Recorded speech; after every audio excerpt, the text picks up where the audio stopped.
Think Tech Hawaii. Civil engagement lives here.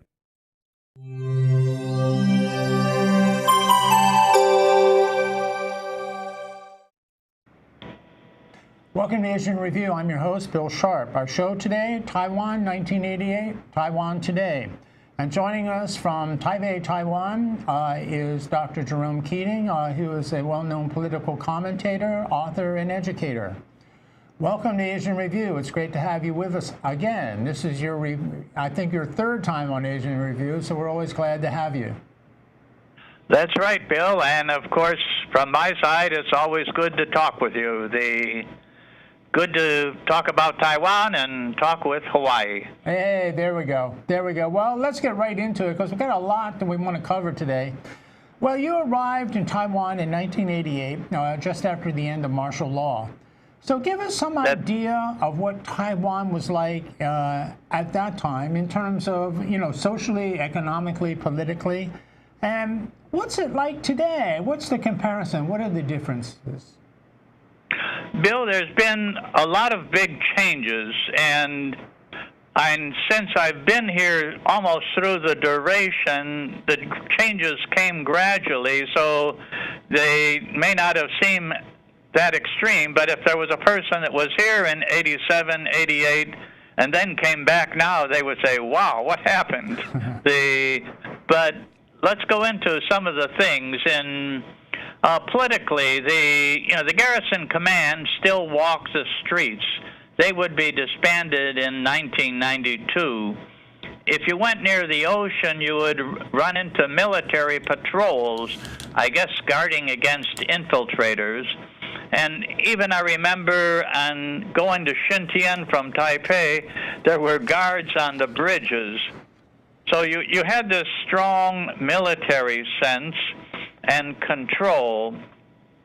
The traffic, let's just talk about, because Taipei is very convenient, but the MRT, which I was working on, did not really start functioning till 1996 with the brown line, and then the red in 97, the blue in 99, and of course it has gone on.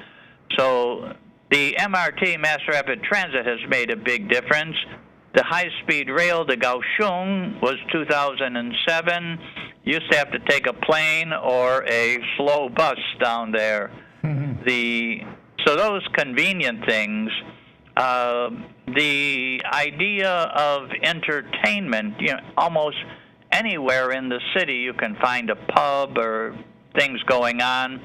At that time, there was what we call the combat zone. It was the place over by Lin Sen Bei Lu, and where they used to have the R&R from Vietnam. It was the only place you could find it. So those are some of the big changes, but otherwise, the media. Now, there's a real key area. When I came, there were only 3 TV stations that were kind of government-controlled, and it was very boring and focused. Now you have just about, with cable, anything in the world you can get here, multiple hundreds of channels.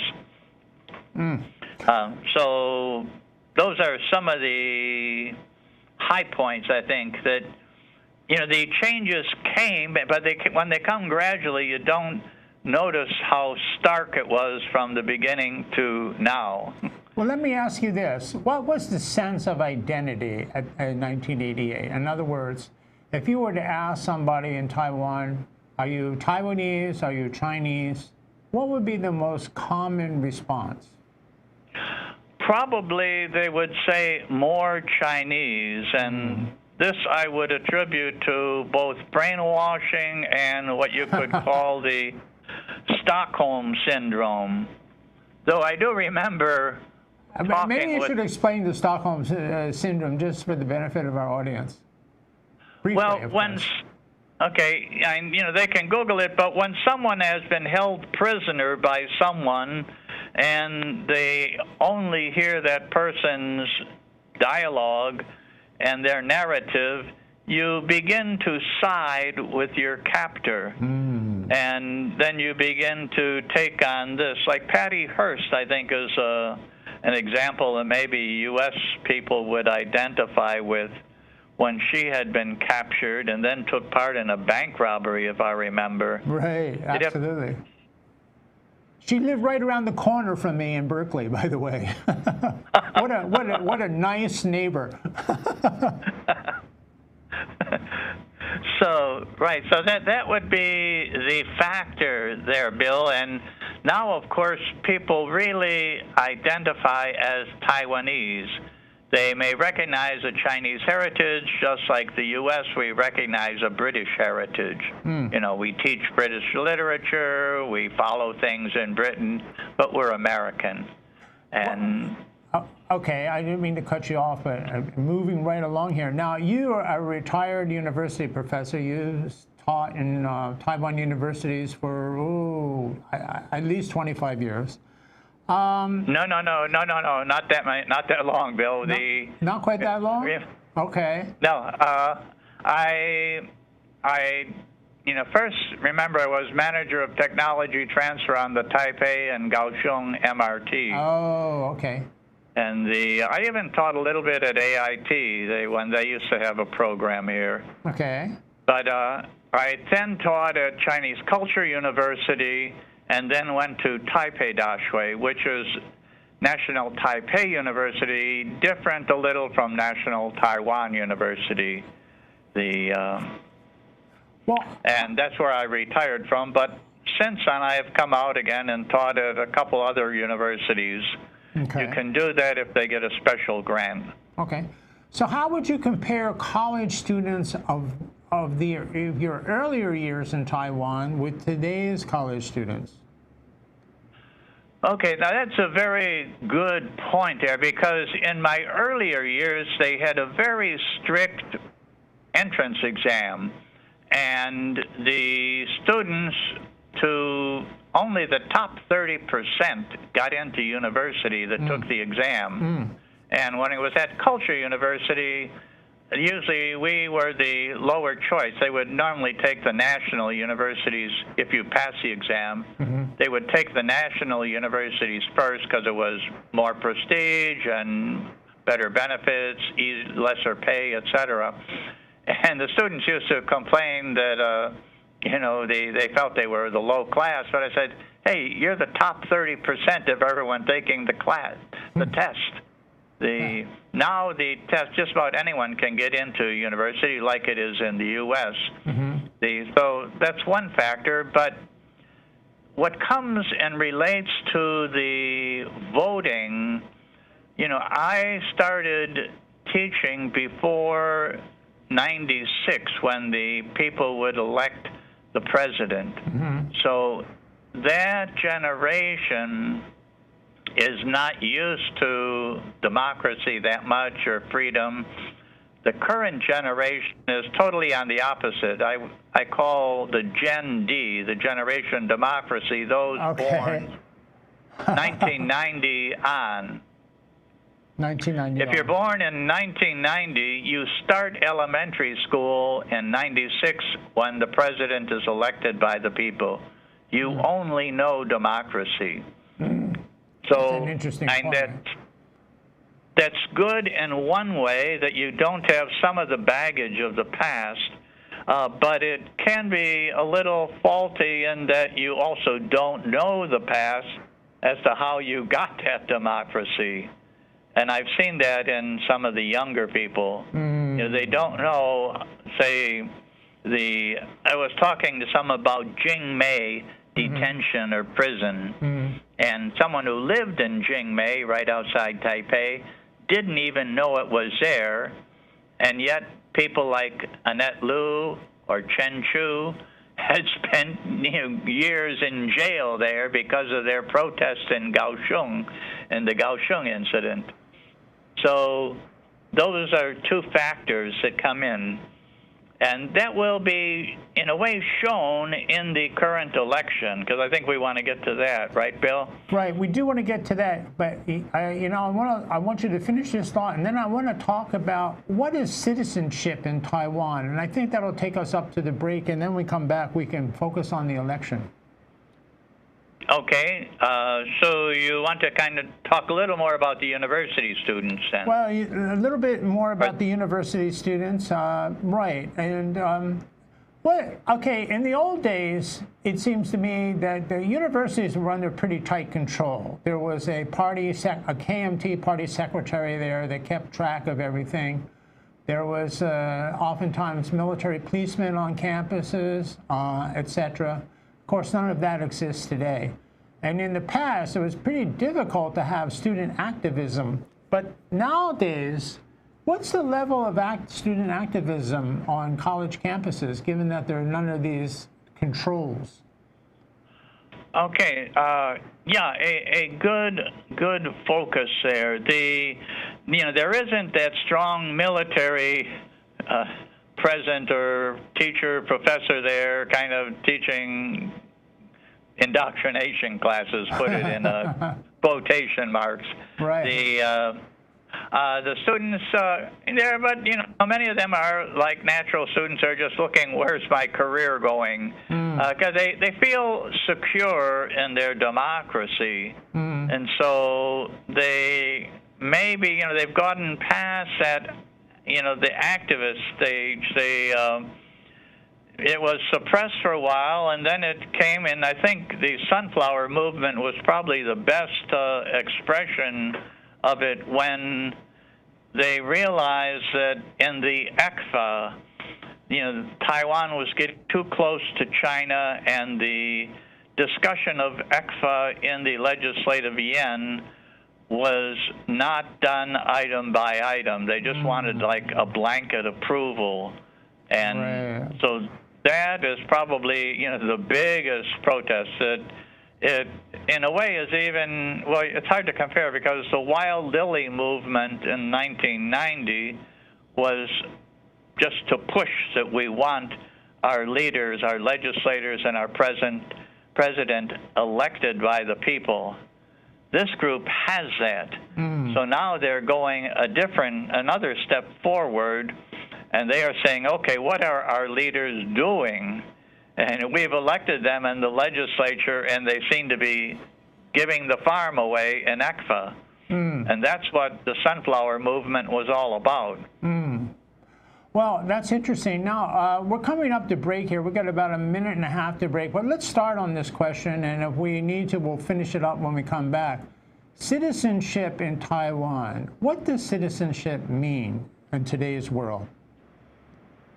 I think it is growing, Bill. I think they are very proud. I'm going to give you an example that I recently saw.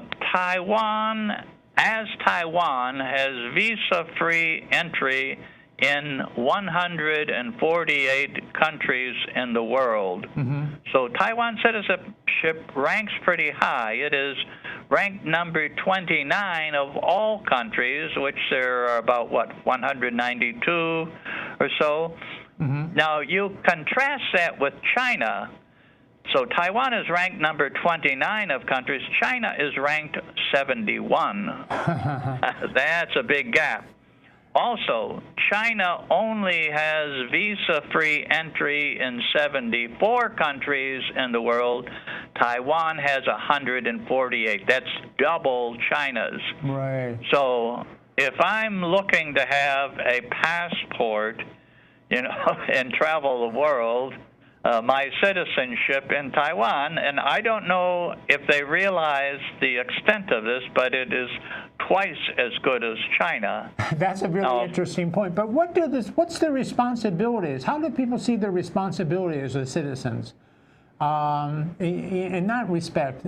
Well, like in the typical Western view, American view is, well, you get out and vote, you have a very active interest in public affairs, you express your opinion, you attend civic functions in order to increase your knowledge of civic affairs. You hold your leaders responsible. Do those same ideas resonate with people in Taiwan today in terms of citizenship? Yes, I'm going to qualify this, and maybe we can take this up after the break. But speaking of the break, yeah. I have just been told we now need to take a break. So let's go ahead and we'll take that break. We'll come back in 1 minute, and we'll resume this conversation, because this notion of citizenship is really, really interesting. And I'm sure we'll learn a lot about Taiwan, but with further discussion of it. So you're watching Asia in Review. I'm your host, Bill Sharp. My guest today is Dr. Jerome Keating, political commentator, author, educator, coming to us from Taipei, Taiwan, where he's lived for a number of years and has deep insight into Taiwan society and all its features of that, socially, economically, politically. And we'll be right back in 1 minute, so don't go away. Hey, aloha. My name is Andrew Lanning. I'm the host of Security Matters Hawaii, airing every Wednesday here on Think Tech Hawaii, live from the studios. I'll bring you guests. I'll bring you information about the things in security that matter to keeping you safe, your coworkers safe, your family safe, to keep our community safe. We want to teach you about those things in our industry that, you know, may be a little outside of your experience. So please join me, because security matters. Aloha. And aloha, my name is Calvin Griffin, the host of Hawaii in Uniform. And every Friday at 11 o'clock here on Think Tech Hawaii, we bring you the latest and what's happening within the military community. And we also invite all your response to things that's happening here. For those of you who haven't seen the program before, again, we invite your participation. We're here to give information, not disinformation. And we always enjoy a response from the public. But join us here, Hawaii in Uniform, Fridays, 11 a.m., here on Think Tech Hawaii. Aloha.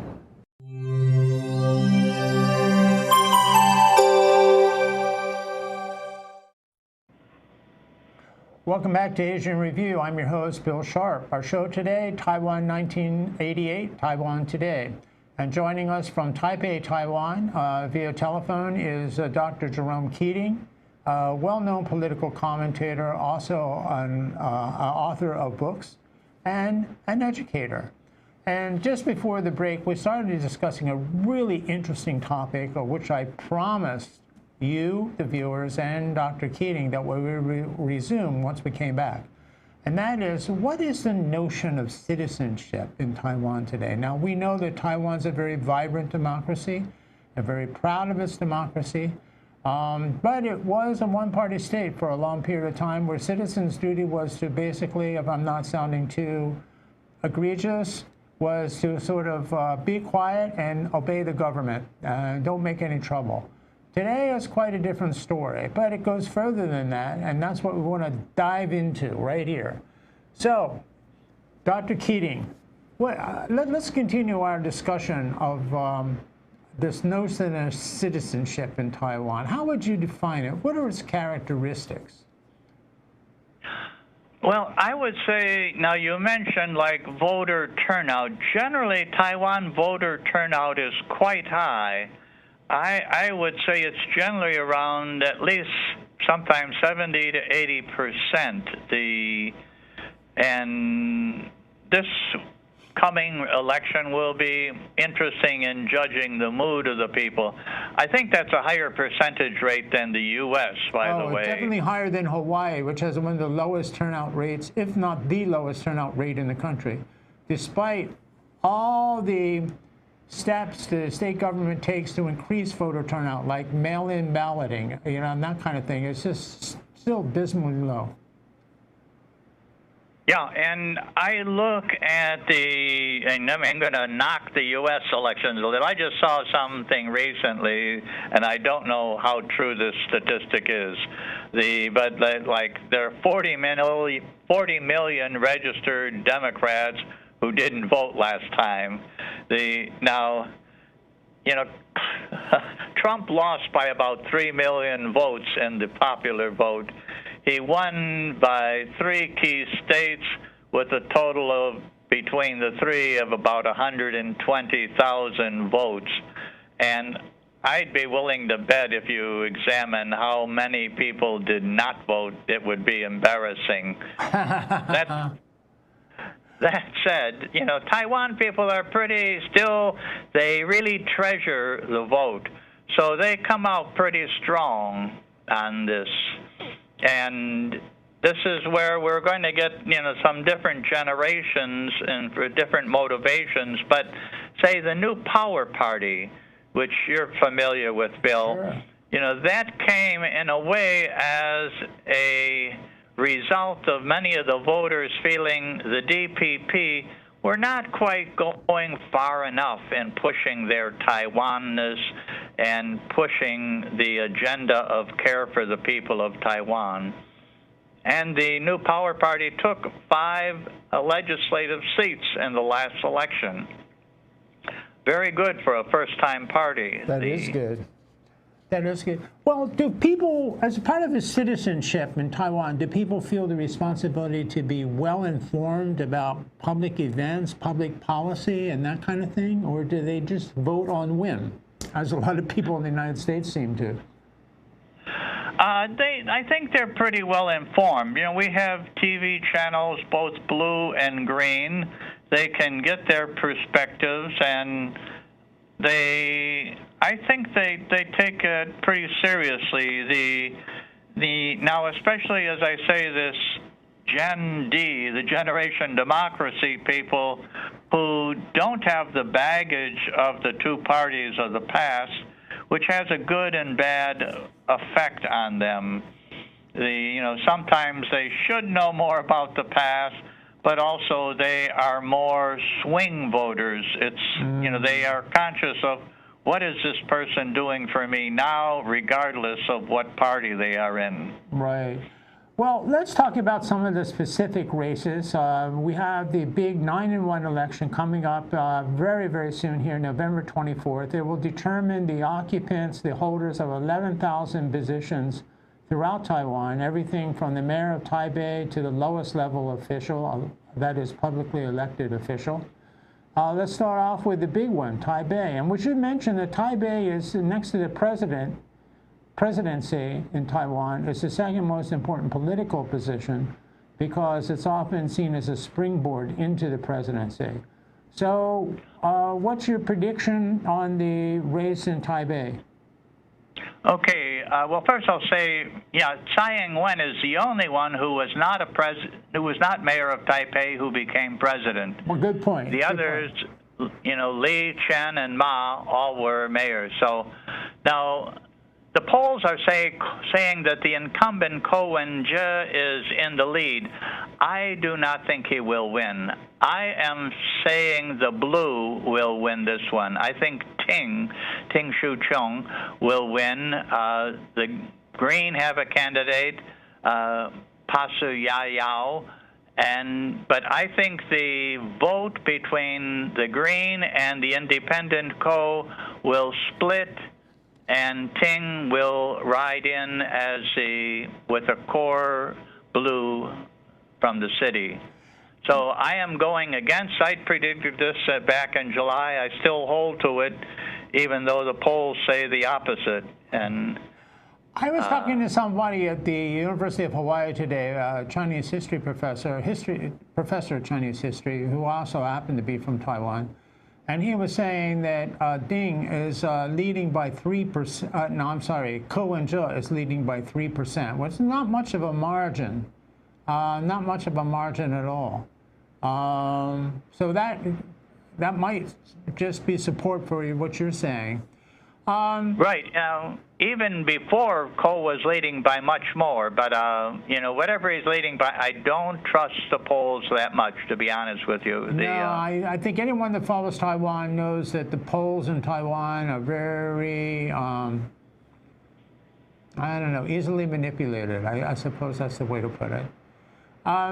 Okay, well, let's talk about the other race, another big race, and that is for New Taiwan. We have the former deputy mayor running against the stalwart of the DPP, Su Zhongchang. What's your take there? Okay, I think Su will take it. It's going to be a close race. The the biggest complaint against Sue seems to be his age, but to me, when you're in charge and you got good staff under you, if you know how to run the show, which Sue does, you can do it. The Hao Youyi has a lot of baggage from the past of his, and both his family, his wife's connection with some of the scandal in the Chinese Culture University. So this one's going to be interesting to see what people latch on to. But I think the green will take it. And that's very interesting. You know, I watch Chinese TV, you know, sitting here in Taiwan, in Hawaii. But the only station I can get is CTI, China TV, right? And it has a reputation for being very pro-nationalist party.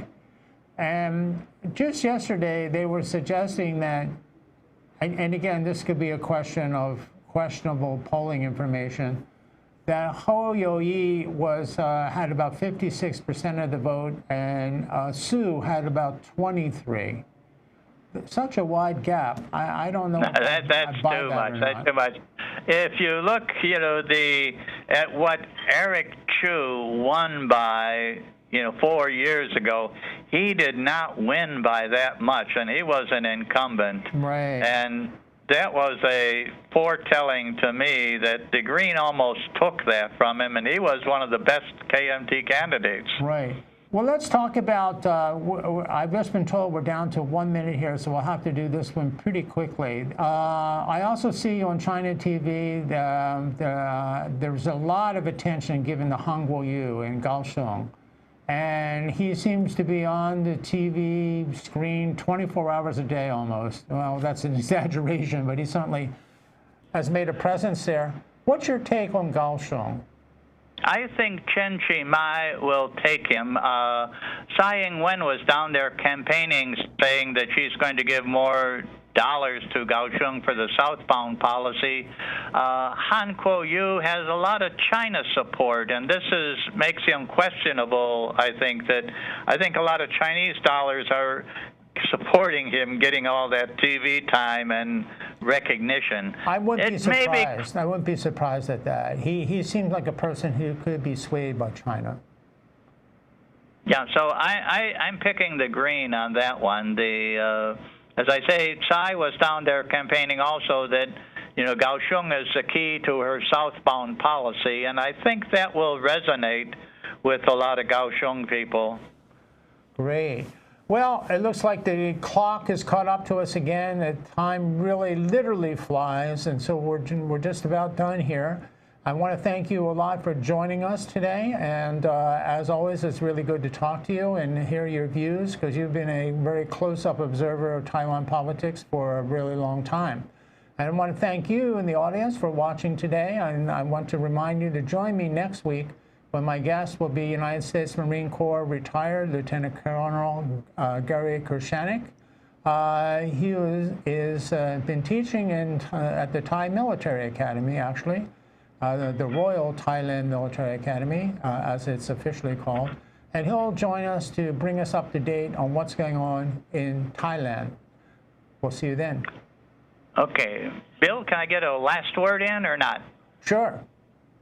Okay, I have two things that I think we didn't really get a chance to talk about the referendums, and they will be key to watch. Okay. And the other thing, I will make a recommendation that your program sometime in the future handle the difference between the one China policy and the one China principle in the same sentence. Okay, good. Many of your viewers in the U.S., I think, have no idea what the one China policy really means. Okay, we'll keep that in mind. It looks like we are out of time, so we'll talk to you later. Good.